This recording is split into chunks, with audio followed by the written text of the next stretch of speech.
Hey guys, today I want to talk about approaching your target and using combinations effectively. For you gunslingers and counterfighters, this is not something that necessarily it's going to be as much of use to you, but for our standard fighters and then our bulldog fighters, which I am, which is the guy that gets in there and gets up in a B range and fights from a B range, this is probably more up your alley. What we're talking about is using combos effectively and entering into fighting range properly. When you talk about fighting and entering properly, you see a lot of people, a lot of times they'll take their sword and their shield and they'll stand up here and they'll start right here. They've just started the fight. But if you look where they've started the fight, they've started the fight in range. And that's not a good thing. Sorry, I got to shift over. Just had surgery on my right shoulder. Because if you come here to wait to start fighting, you're already in range of this guy. He can hit you. When you start your fight, you want to start your fight outside of the range. Why? Because this is where you're sitting here planning what you're going to do and going to plan your combos so they attack effectively.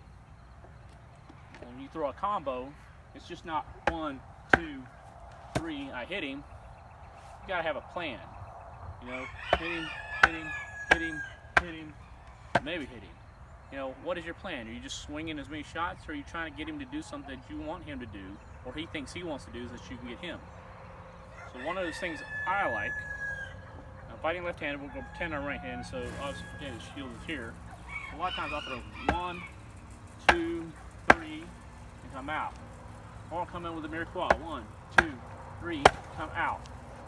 And the next time I'll go 1, 2, 3, and throw low. I've already showed him I'm wanting to fight high. I'm wanting to fight high. So his sword or shield hopefully will start rising up on that one side. So I'll throw 1 or 2 inches and I'll come in attacking, so hopefully don't give him a chance to attack. 1, 2, 3. 1, 2, 3. 1, 2. Oh yeah, 3 in the leg. Alright, so I set him up. Got him high. Got him thinking everything's high, and I throw a leg. One of my other favorite shots, this is the offside for today, is what I call is the double taps, but it's 1, 2, 3, 4. Now what I'm doing here is my first shot I throw is about where you go everybody else throws, in the template. And my second shot I'll throw about at his shoulder.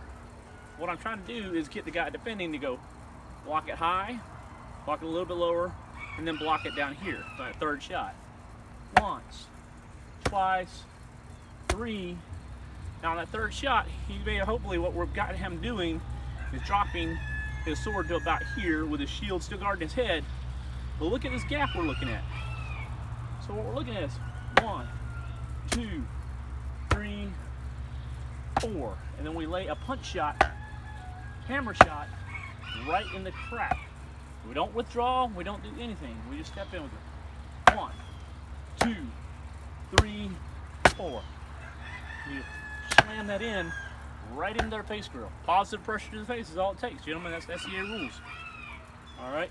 Even if you're a touch kill, it's even better. But even with positive pressure, trust me, you drop a hammer in their face, they're going to feel it, and that's what you're looking at. When we do that, coming off once, twice, 3, boom. You're not even, once you hit here, just flip that elbow around. We talked about the elbow last time I was talking about backhands. Boom, right in there. So what I've done is I've attacked him from my range. Once, twice, 3, boom. I've got him. That's one of my methods.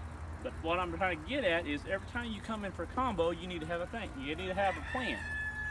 You don't make your plan here. You make your plan here, and then you execute your plan, whether you're doing high guard or boxer stance or from here. Make sure your plan is enacted well out of range so that when you get in range, now I'm getting out of range. I've thrown my attack. I'm out of range.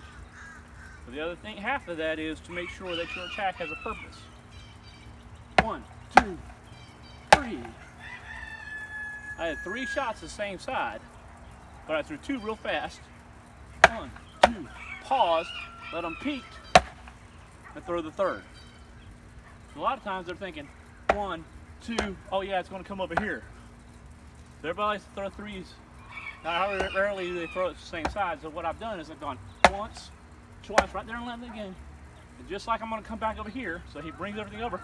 But instead, that pause, off timing, gives him a chance to peek above his shield and pop him. Or shift his defense here, and it's still popping on that same side. I'm not saying it works 100% of the time, but it's a good plan. And from those here, he gets used to certain patterns. That's when your fakes come in handy. 1, 2, 3. Oh yeah, he's hitting your head. 1, 2, whoop, boom. Pop him in the leg. That's where this comes in handy. So when you come in to fight, start your fight outside of range, move in, bam, bam, bam, bam, get out of range. Have a plan to get in, have a plan to get out. And then make your shots count.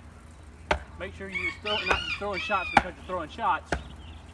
All right, come in with a plan. Try to make him do what you think he's gonna do. So that's my little 2 bits on that day. Y'all have a good day.